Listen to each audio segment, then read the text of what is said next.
Every morning I give the traffic report, and today I had the world's easiest commute from one King 5 studio to the other. And if you've been watching me all morning, surprise, you get another hour with me, and I can't wait. So let's get into it. New Day Northwest starts right now. It's a new day. Now, from the Virginia Mason Franciscan Health Studio at King 5 in downtown Seattle, this is New Day Northwest. Good morning and welcome to New Day. I'm Shante Sumpter, filling in while Kelly Hansen is out on assignment. As we move much closer to the lunch hour, let's turn our attention to the prestigious James Beard Foundation. If you've never heard of it, think of it like the Oscars, but for food. Their Big Taste of America event is coming to the Four Seasons in Seattle on October 26th. It's all about celebrating the incredible independent restaurants that keep our communities flavorful and vibrant. Niles Peacock from Niles Peacock's Kitchen and Bar in Edmonds is part of the event, and he is here in our kitchen right now. Good morning, Niles. Thank you so much for joining us. Good morning. It's great to be here. Of course, Taste of America, a huge event. Tell us a little bit about your role in it. So we will be bringing both small bites, which is the salad we're going to do here, and also a non-alcoholic cocktail and an alcoholic cocktail this year. Okay. This will be our fourth time participating at James Beard Taste America Seattle, which is just, it's an amazing event to be part of, and it brings so many talented and community-minded people that give back in their communities from their restaurants together in one place. So. Perfect. That's going to be great. All right, so we have the ingredients. Let's talk about what you'll be preparing for the event. So right here we have the Evans Bowl. This is something we serve at our restaurant, actually, and so we are using organic arugula with some romaine right here. We're going to toss that in a black walnut raspberry vinaigrette with some cara orange, a little bit of goat cheese, and poached beets. We're going to finish it off with a little bit of shaved almond. And so it's going to be tart, a little bit earthy, lightly sweet. It's a really nice balance. Sounds delicious and, of course, very healthy. Let's get into how to make one. Okay, great. So we've got the greens right here. We've got the arugula there, and we've got the romaine right there. We're going to put in the black walnut raspberry vinaigrette. Perfect. You want to try doing this? You want to try tossing a little bit? I bet you can do that. You know, I think I can't mess this up. Oh, yeah. I think I cannot mess this up. So you give it a nice little toss, get everything covered. Oh, yeah. All right. I think sometimes I put too much dressing. I'm a heavy dressing You never put in person. too much dressing. I like that. I'll agree. I will agree. All right. So Beautiful. I think I have it. Ooh, it smells so good. Oh yeah. So we're gonna do that, and then we're gonna add in a little bit of orange. What are you doing? Okay. Do I keep tossing? Oh yeah. Okay. A little bit of orange, getting a little arm workout going. A little bit of this right here, a little poached beets. Beets, nice and healthy in there. Okay. Then a little bit right here. The goat you said cheese. Goat cheese? Oh yeah. Nice. Okay, and that's sticking really well to everything. All right. That looks great. Now we're gonna go ahead and serve it, and we'll finish it off with those as well. So you've got this really well-balanced tossed salad here. Perfect. With all these flavors coming together. Oh, right? It smells. I keep talking about the smell, but you all, that raspberry dressing. Oh yeah, yeah. I like the, it's just, I like the flavors and the balance. When you have something that's tart, something that's earthy, something that's sweet, it just comes together really well. Oh, and just elevated way. And for people even at home, you may be having a little dinner party trying to impress some friends. You can get it started. So we're gonna go like that. A huge little bit cheese of goat girl. cheese. Perfect. A little bit of goat cheese over all there. right.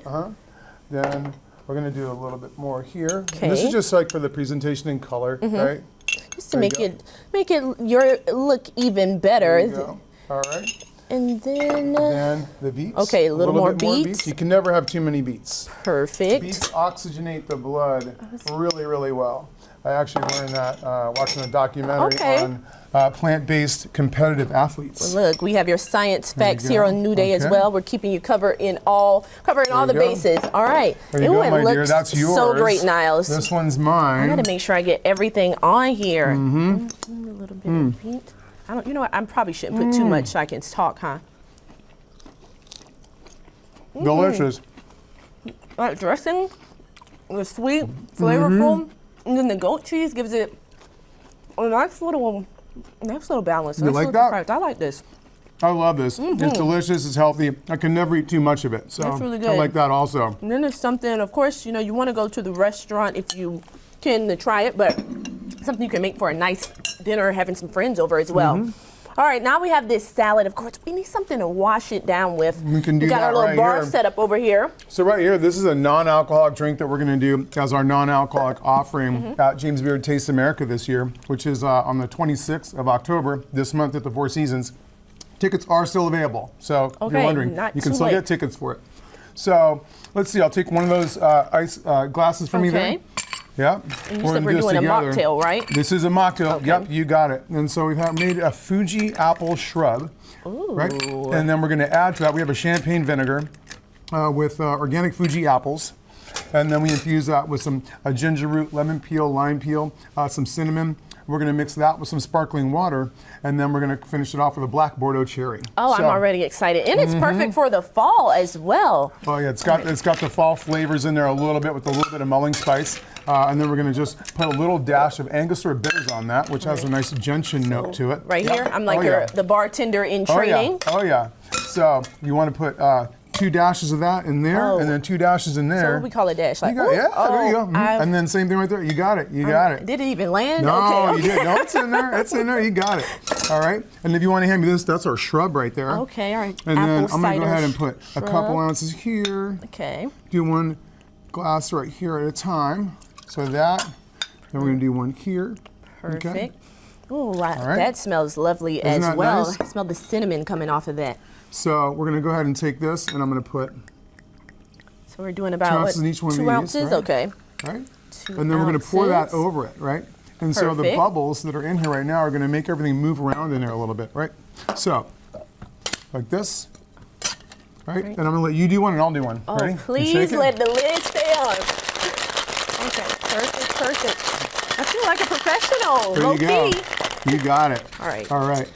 Oh, well, you've done this before. Oh, I did take a bartending Did class. you? I was about All right, to. here. So all you just set this down like this, right? You go like that, and then you can strain it right into the glass. Okay. Okay. Now this part, I don't know if I'm going to be that great at, but Oh, we'll see. you're gonna be good at it. I can tell you right now. Okay, as long as it, most of it got in the glass, so we'll go with Oh, there it. you go. Yeah, you got it. Perfect. Now we're gonna garnish this with a Bordeaux cherry. Ooh. Like that. And then right here, we got our drink ready to go. And how did you make the cider? Oh, so what we do is we do that at the restaurant, and basically after we put this in a pressure cooker, we pressurize it, we cook the ingredients together, and then we strain them through something called a chinois. It's a fine strainer, and then it breaks off. It catches all of the pieces of stuff you don't want in there. You don't want any cinnamon in there. You don't want any okay. skin from the Straining Fuji it all apple or anything out. like that in there. But you Perfect. get to have all this great mulling spice flavor. I mean, you can smell that, right? It smells lovely, yes. Cheers. Cheers, All right. yes. Let's take a sip of that. I love it. It's This light, is so refreshing. good. It's nice and light, and then it's a nice little tartness to it. And then you talked about the Bordeaux cherries. How could someone go about making their own? Well, I would say look up shrubs. And they're very easy to make. They've been around for a long time. They are basically drinking vinegar-based non-alcoholic cocktails. They've been used as health tonics for literally centuries. And so if you want a shrub that's done with apple, or you want to do, you can do them with rice vinegar or champagne vinegar, apple cider vinegar. There are a lot of different variations that are easy to access, literally just going on the internet. I could do So- a whole bowl of those. Both of these were amazing. And it makes me even more excited about Taste of America. So tell us a little bit more about what to expect, about the amazing chefs we'll see. So you're going to Taste America is something we're going to taste our way through. So you get there, go hungry. I tell everybody, go hungry, because there's going to be lots to drink, there's going to be lots to eat, and it's going to showcase, as it does every year, the talent of restaurants in our communities that also, in addition to being performing at a high level of talent and excellence, they also are involved in giving back to their communities. And so there is a like-minded thread that you'll see through James Beard Foundation and James Beard Taste America Seattle. Well, thank you. That is going to be a great event. And just based on the spread you brought, I'm already excited about going to try it. So thank you so much for coming you're by welcome. and seeing Thanks for us. having us. Still to come on New Day Northwest, we're talking hair trends with Angelina Murphy, the new styles and colors that'll be big in 2026. Also, we're getting crafty with Jim Cook. He's helping us get some cute DIY decor ready in time for Halloween. The year is winding down and trends for 2026 are just heating up. We're joined by stylist Angelina Murphy of Angelina's Hair Studio to show us what's hot. Thank you for being here again, Angelina. And of course, a lot of people are talking about a few trends, but first we want to get right into it. The Rachel 2.0. It is my favorite hair trend of 2025 going into 2026. Probably the best one. So last year was the butterfly cut, which is, think, more shaggy than this. This is less shaggy, and there is a Birkin bang involved. So think of the Rachel haircut in the 90s, how soft, and it was kind of shorter. Okay, I love it. This is a longer version of that. It almost makes you think of like the curtain bangs. Yeah, You know, those are nice. This is a longer version. There's the 90s blowout pick I love. Now, go to your stylist and ask her for a longer version of the Rachel cut. I like to call it the Rachel 2.0 because it's a bit longer, more layers. Find a stylist that is specialized in shaggy cuts, like the wolf cut that was really popular last year, and they will give you this cut. So when you think about achieving that just voluptuous blowout, how could someone do that at home? A round brush with a metal plate is my best friend. And if you, girls, if you have a blow dryer without a nozzle on it, get a nozzle. Okay. Yeah. Okay. Because it directs the hair where it wants to go. So a round brush and a nozzle. Right, because that just looks so good, so voluptuous. Could you almost achieve that with like the big rollers or no? I think so. If you have straight hair, if you have curly hair like I do, you have to blow your hair straight. Us curly girls know that best. You have to blow it straight and then get the rollers. Get it bone straight. Okay, so another thing, a lot of people are talking about the Bixie cut. What is that? So my favorite Tamron Hall just got this cut by her famous stylist, and I'm in love. Think of think of Halle Berry. She's been rocking this cut for years and years. If you have finer hair, this is a great option for you because you don't have to wear extensions. You don't coverage. Yeah. Yeah, and easy, nice and easy. This is the OG Halle Berry too, so I'm like, yeah, it's back. I love that. It's back, yeah. All right, so Bixie cut, we have that. Another one a lot of people are talking about, we know about the Birkin bag, but now there is the Birkin bang. Birkin bang, think 70s. Think 70s. I like to do the bangs when I cut them on my clients. I like to twist the bangs and cut them in different directions to give this shaggy look. Ask your stylist, bring in an inspo pic, and make sure you bring an inspo pic that looks like your hair. Don't bring in a picture of J-Lo if you don't look like J-Lo, you know? That makes sense, because then now you're done and you're wondering like, why doesn't mine look like that? And it's like, first, we did not have Let's find someone with your skin color, with your eye color, and with your hair texture is the number one thing. And when we think about some of these trends, especially when I go back to like the first look we saw, I saw a girl with that just a few moments ago. On TikTok, what would be the basis for being able to achieve like those bangs? Would you need extensions, or how would you suggest I love that? extensions. I'm an extension queen. So if you can find an extensionist, they will be able to create this look easier, especially if you don't have a lot of hair. Adding a little extra hair is my best friend. Just I find love a nice sew in, a couple little clips. Me too. Whatever, take some tape in. Yeah, there's nothing wrong, girls, with adding a little extra hair. It'll make you feel fabulous. So to get that 70s Birkin bang, though, it really will take the right cut and styling. You can't expect to get it cut and not style it. You have to style it. So we are, of course, in an era where I feel like Gen Z, they kind of make the trends. They kind of decide what's hot, what's not. For some reason, I don't let them convince me. I'm sure at home y'all are like, nah, we don't listen to them. No. But I hear the side part is making a comeback. Hallelujah.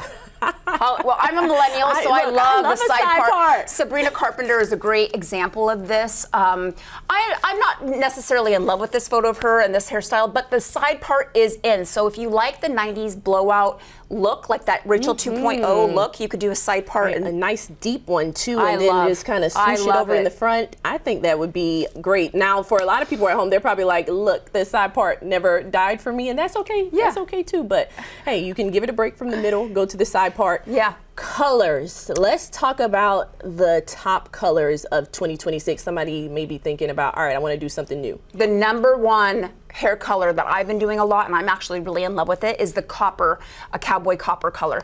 Ooh, this is spicy. I love. Now, if you have darker hair, a level, medium brown, you're going to have to bleach your hair to get this kind of bright, beautiful red, but stunning. Hard to achieve, hard to maintain. but stunning. I bet and you'll so. see it all over the runway in 2026. I've been seeing a lot of people with that, even doing the eyebrows as well, just to kind of give it a little blend. Another one I've heard people talking about that I actually haven't even seen yet, the mauve brunette. So I just spoke to Pop Sugar Magazine about this hair trend because it's my favorite. And if you have like I hate to say this, but a mousy brown color, it is in style. Okay. So what I like to do with my ladies, with my clients that have this color naturally, is popping a few highlights in with a balayage technique.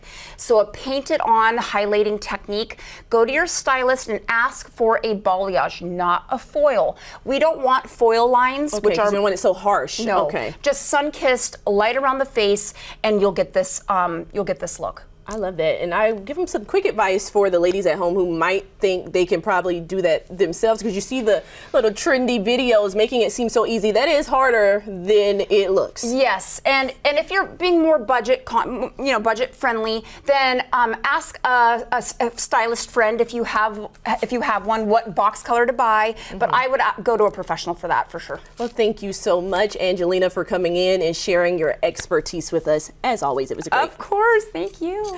Oh, still ahead on New Day, could muscle be the key to living longer? We'll explain why strength is the new vital sign and how you can build it at any age. Don't miss it.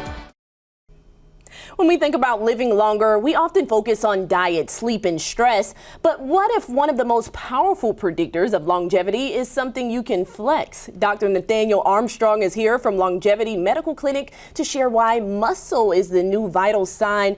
Welcome. Thanks so much for being with us this morning. Thank you. Great to be here. Well, when we think about these studies, what are they showing about muscle and longevity? It's hugely important. So we have a lot of good research now demonstrating muscle is essentially the organ of health, youth, and longevity. And essentially, people who have more muscle live longer and have a better quality of life. Ooh, okay. So we got to get to the weight training, the strength training, I guess I should say. So in fact, having more muscles, it can also lower quite a few risks. What are those? That's correct. Having more muscle lowers the risk of all-cause mortality, that's dying from anything, as well as Alzheimer's disease, cardiovascular disease, cancer, and diabetes. Okay, so we can see them all here on the screen. And when we think about, all right, we know that we need muscles, but let's go through some ways that we can increase strength in muscle. So we're going to also pull that up in just a few moments, but we know the number one is, of course, exercise, especially when you think about strength training. Why is that so important? That's right. It's use it or lose it. So we got to work that muscle to keep our muscle, and really our target should be growing muscle. So we got to be pushing and pulling against resistance to work that muscle and keep that strength. Right. So when we think about the 5 ways that we can increase the strength in muscle, another one, adequate sleep. I work the morning show. I'm telling you right now, I think I'm failing in this category. But talk more about how do sleep changes need to be made as we grow older? Sleep is always important, no matter our age. Rule of thumb is 7 to 9 hours, but ideally we're going to sleep and we're waking up refreshed and feeling rested. And so if that's not the case, talk with your doctor and get it addressed, because it's crucial. So would you say, all right, so 7 to 9, that's kind of the standard, but if you need more than 9, then maybe you probably want to go get something checked out. Perhaps. All right, so when we think about protein, that's also another thing a lot of people are focusing on right now. How much protein does the average person need a day? So the easiest rule of thumb for your protein is 1 gram per ideal body weight, per pound of ideal body weight per day. Okay, so, whatever you want to weigh. So if you want to weigh 175 pounds, you need to make sure you're pulling in 175 grams of protein a day. Per day, precisely. And when we think about research around protein, what is it saying? I know we've seen so many people focused on that. What is the research revealing? We want quality protein, and we got to get it in. Some of the best considerations for getting your protein in is to get it in with your first meal of the day, because that sets the tone for your metabolism for the rest of the day. And if we can get a good 30 to 50 gram serving of protein at a time, that stimulates to build the muscle. And I'm not sure if this is a myth or not, but when we think about how you're getting your protein, does it matter if you're, let's say, doing a protein shake versus actually getting into beef and actual meats? Yeah, so animal proteins actually do have the easiest structure and components to absorb and utilize into the body. So it's possible to meet our protein needs with the vegan diet, but if that's the case, one would probably want to be a little bit more intentional about it and make sure you're really getting plenty. But animal proteins are easier to assimilate. Thank you. All right, let's get to the next one when we think about on the list, micronutrients in supplements. Crucial. So I say crucial, now they're going to build on the more crucial diet, exercise, sleep, and protein, because supplements aren't going to give us good muscle mass without doing those other things, but they'll certainly add to it once we have those things in place. So it's, all about balance. And a big one that a lot of people are focusing on, I feel like sometimes you're looking for vitamins, different ways to handle that, are our hormones. How do we go about balancing hormones? Which ones do we need? Hormones are very important for muscle mass and our health in general. And hormone levels start declining for pretty much everybody in our 30s, and they tend to just get lower and lower as we get older. Number one for muscle mass is testosterone. Testosterone builds muscle for men and women alike. We all need all the hormones. It's going to be hugely beneficial for our metabolic health in general, but testosterone is the most anabolic hormone. And then estrogen also protects muscle mass. Estrogen also has some anabolic benefits and also spares muscle. It protects muscle from wasting away.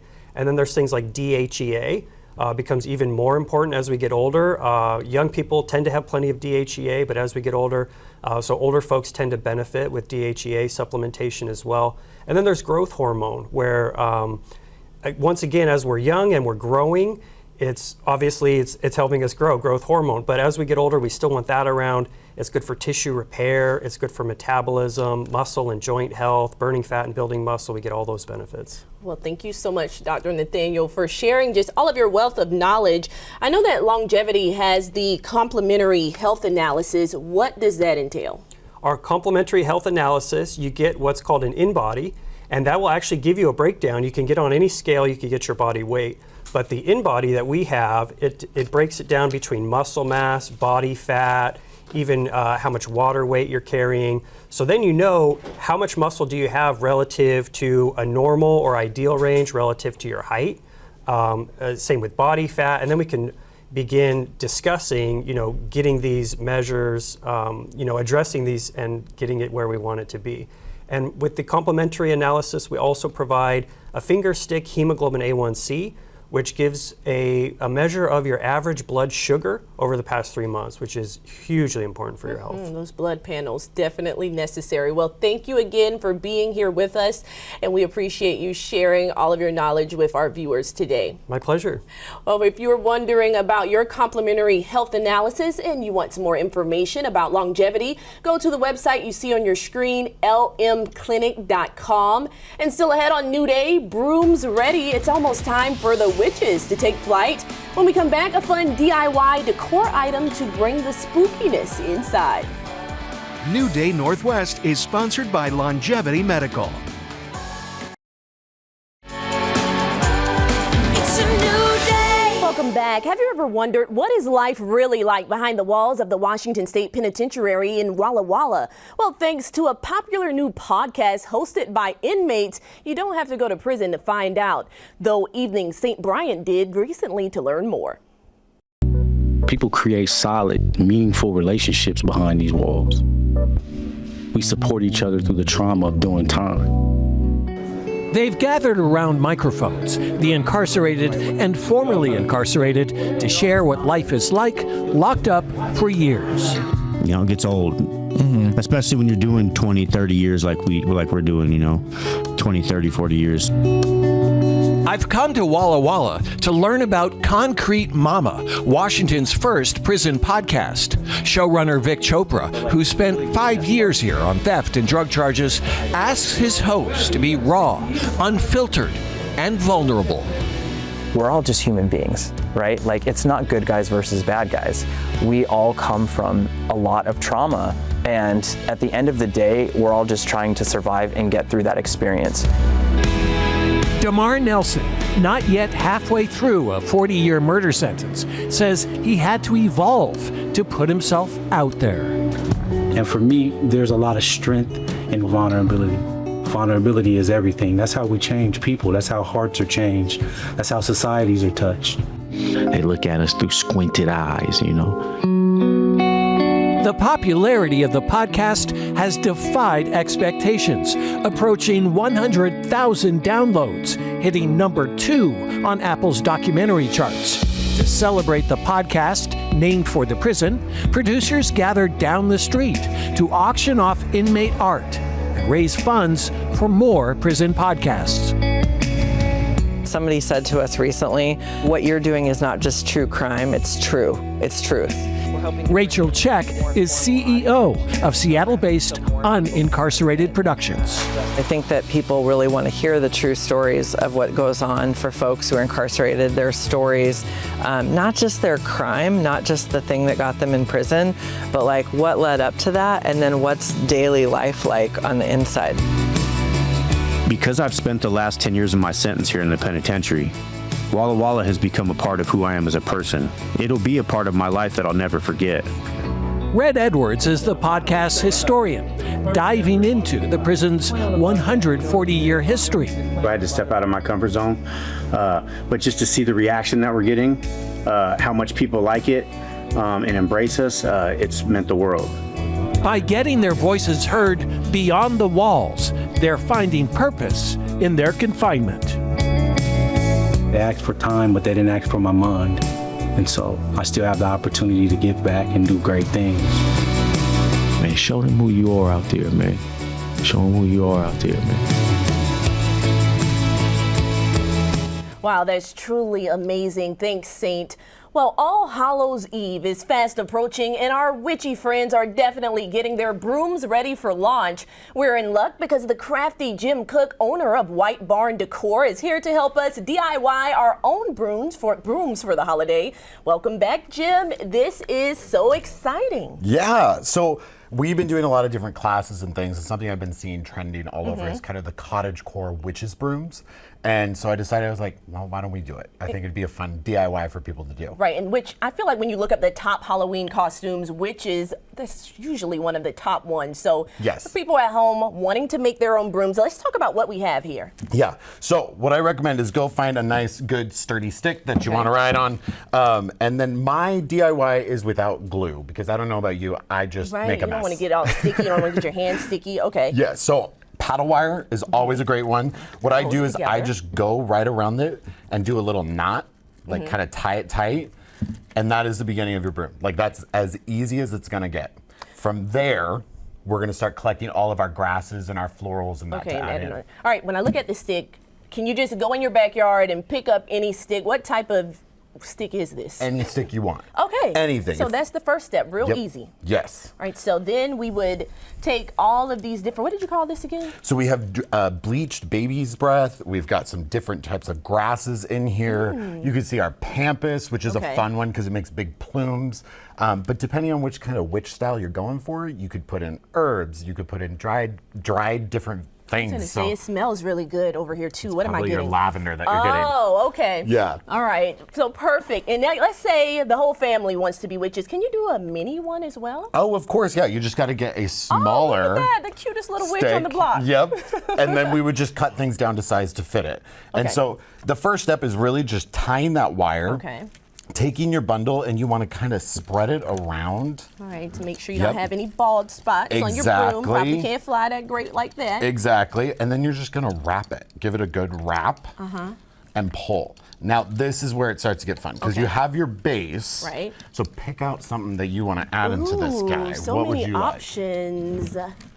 We gotta go big. We gotta go big. Okay. Okay, we need this. Okay, and here's the thing that's always good. Don't ever be afraid to cut your stems. So we need to cut them. Okay. We're gonna cut them down a little bit. All right. And a little tip with pampas grass, spray hairspray on it.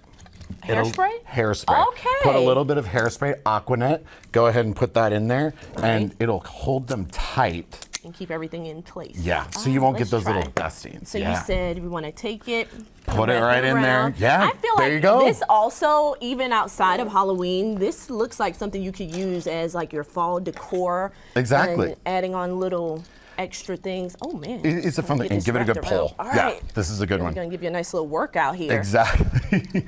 And so then the other things that you can add in, and I kind of suggest use them sparingly, as you can see with this guy. Oh, this is a heavy one. Yeah, and it has like the wheat coming out of it, the little bits of lavender. That's where you're gonna take the smaller pieces and just layer them in, so they start to give a little more Perfect. of an accent Giving it a little piece. more vroom. Yes. All right. Exactly. So let's say people at home, they're probably like, a lot of work. You have a class, right? I have 2 classes right now, and we are starting to actually offer private classes in the Seattle area. So yeah, if you just go to shopwhitebarn.com, we've got them both up there for you to register. You want a little bit of the baby's breath? So both up there for Yeah. people to register. It is And so awesome. a private class would be nice too. Imagine having like a little, you know how they have like sip and paint, witch and It's like, paint, what is it, something the like that? practical magic, the like lime and the coconut dance? What is that one? And shake it all around? Yeah, when they're Okay. dancing around at night, that's what we can do. We'll have a fun time with it. But they're a fun thing, and I'm noticing a lot of people are wanting to get out and have experiences. And this is a nice, easy craft to get into flowers in a light way.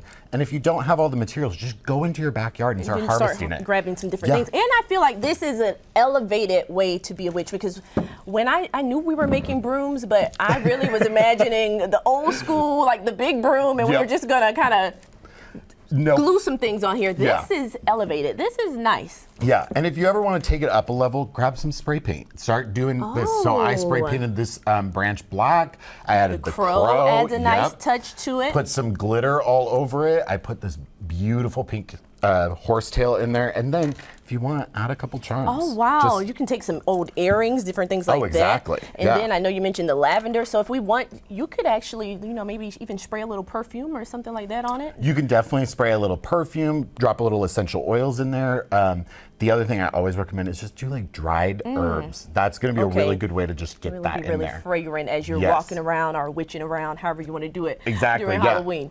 Yeah. And one last thing, I know you are, of course, at White Barn. What else are you all offering right now? Oh man, we are getting ready for the Christmas season, if you can believe it. It is starting and it's been crazy. We opened Gather and Bloom. We've got book clubs going on. We've got all the classes happening.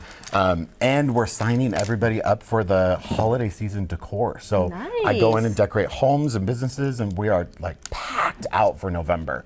Okay, so it's we're been a gonna lot have to of fun. come check you out for that as well. Yes. And I feel like I'm ready. If I think, decided are to you do- ready for this one? I feel like I'm ready. Yeah. And then And at the end, what do you do? Just The end, what I recommend is you just cut this guy off Okay. and tie him in there. You're gonna like okay, kind you of put him in. stuff him in. And my little trick that I don't think people are gonna tell you to do, and it's a little bit weird, but I like it. Oh, a little tape. Electrical tape. Okay, yeah, because that's not moving. It's not No, going anywhere. It ain't going anywhere. Tie it, pull it, and then what you do is you take some of this twine and just start wrapping it around. Perfect, and then kind of making it real uniform. Yep. Well, thank you so Of much, course. Jim. And if you are planning to be a witch, we have you covered. So, and you can also take one of those classes. So, looking forward to that as well. Well, coming up, we are breaking down what you need to know about Social Security in retirement, when to claim, how to maximize your benefits, and what it means for your financial future. Stay with us. Welcome back. Social Security is one of the most important and often misunderstood pieces of the retirement puzzle. Casey Elkins and Mark Stimpson from Elevated Financial Management are here back again to help break down some advice, helping a lot of people with this. It can feel complicated. And online there's always so many different myths and rumors. Right. So let's start with this. Mark, what is the best time to take Social Security? That's a good question. It really is situational. So we believe in what's called situational Social Security planning. And what that means is it depends on your individual circumstance. There isn't a clear answer. And we do hear that a lot where people think that there is a specific time, right? Everybody should start at 62 or 65 or everyone should wait till 70. But it is individually based. It is circumstantial and it depends on the other assets that you have, and are you going to have a pension, and how can you structure the other investments that you might have? And so there's a lot of factors to be considered, and it's really hard to just pick one individual number and say this is the best time to do it. Okay, that makes sense. That definitely makes sense. But I know there's somebody probably at home right now, and Casey, they're probably wondering why not just do the typical baseline of age 62? Yeah, well, this is where understanding the nuances of Social Security come into play, right? There's a lot of confusion, and if you go at 62, you're going to take a permanent reduction anywhere of 25 to 30% of your money, and that is a lot. That adds up. If a person lives to normal life expectancy, you're going to be losing close to $200,000 of income, which is a lot, right? And that also brings into play what people don't realize. If they do go early at 62, they have to worry about what's called an earned income test. What does that mean? That means if you might want to work, maybe you want to work part-time because you get a little bored, right? We think, retirement, I'm just going to go and play golf 5 days a week with my buddies. Well, that doesn't usually work out that way, right? So again, if you work, for every $2 you make over $23,400, they're going to take back $1 of your Social Security. That is a 50% penalty if you go early, anywhere from 62 to maybe 67 if you were born 1960 or later. So understanding all the caveats to Social Security is critical to put together a plan that you don't end up regretting. Right.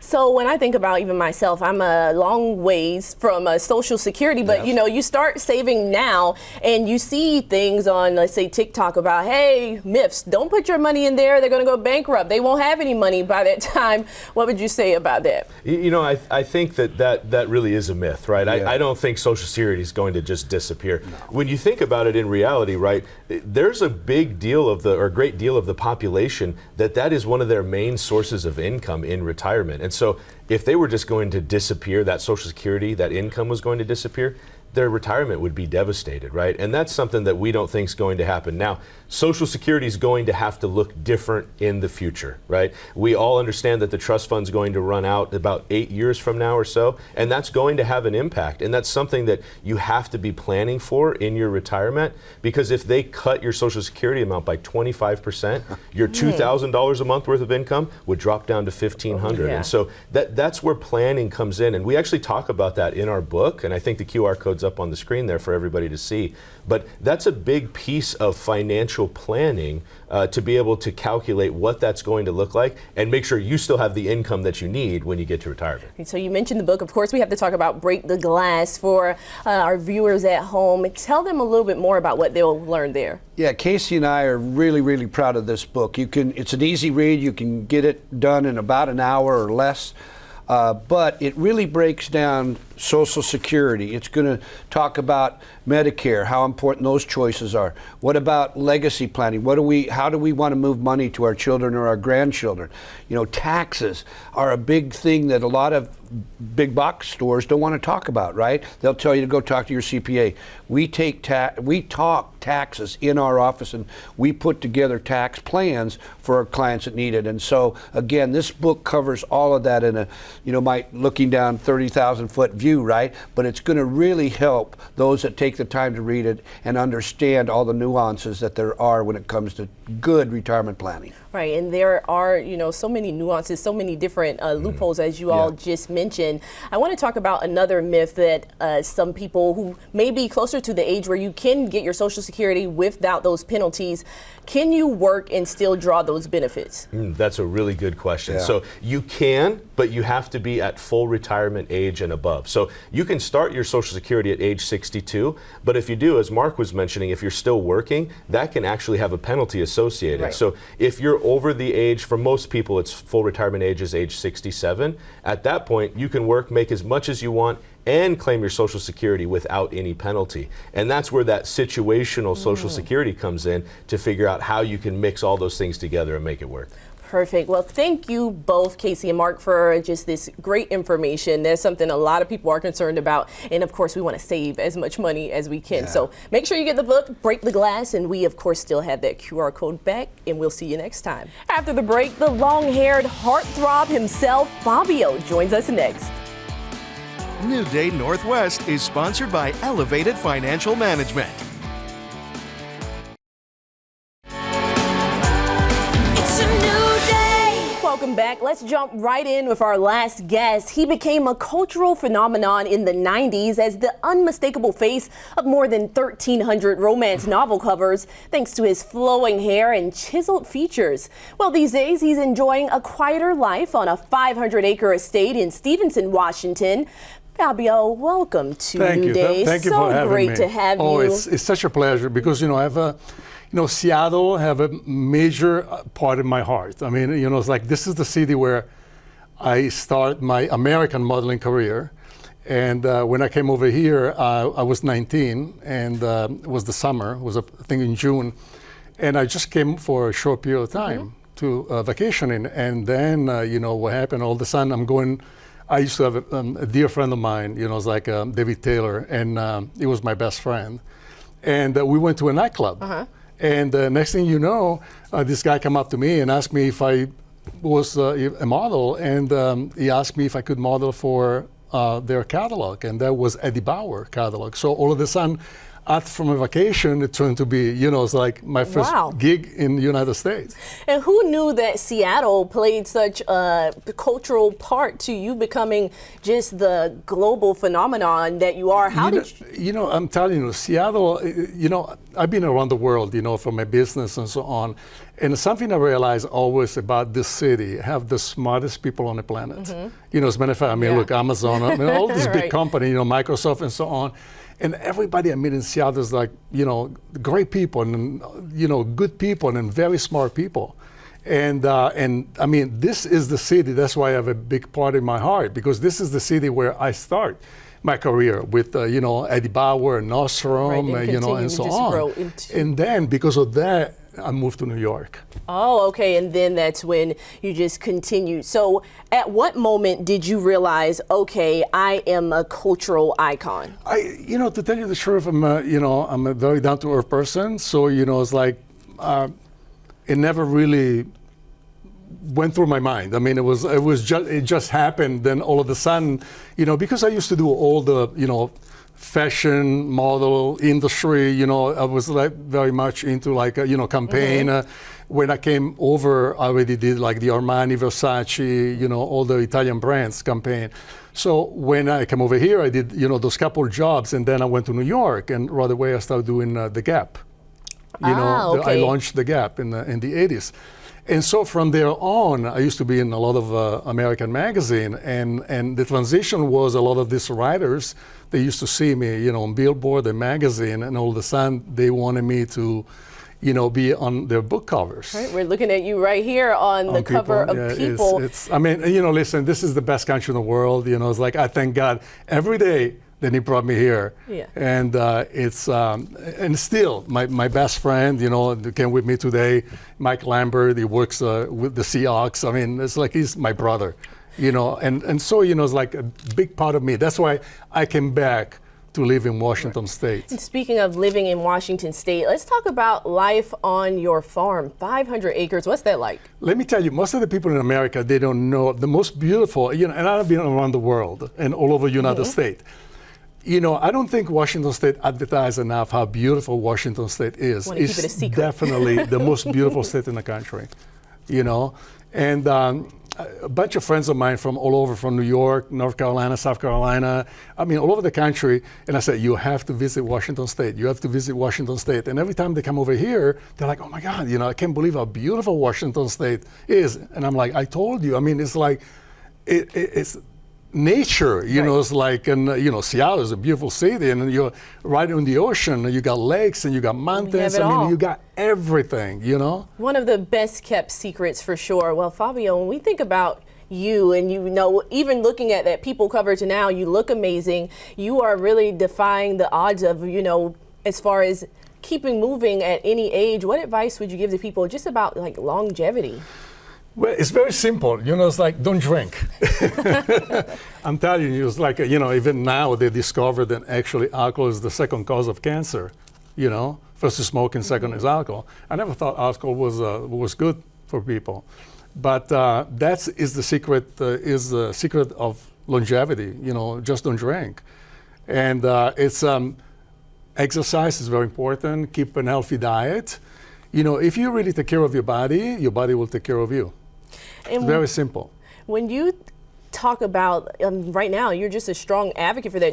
What is your routine? You like get up in the morning, you're working out, moving around your area? I'm not really a morning person. That's right. You got me this morning, but I'm not. My brain it doesn't start functioning until like 11:30, 12 o'clock. So you're getting your rest. That's probably a key part of it. Waking up at 11 or 12. Definitely, you need your sleep. You need your sleep because you regenerate your battery. You need it, and it's very important. And then, of course, exercising and a healthy diet, and plus, different supplement like colostrum. A lot of people don't know about colostrum. Colostrum is what, when you come into the world, is the first 3 days you suck of your mom's breast is colostrum. And that is the biggest booster of your immune system. And your immune system will always recognize that.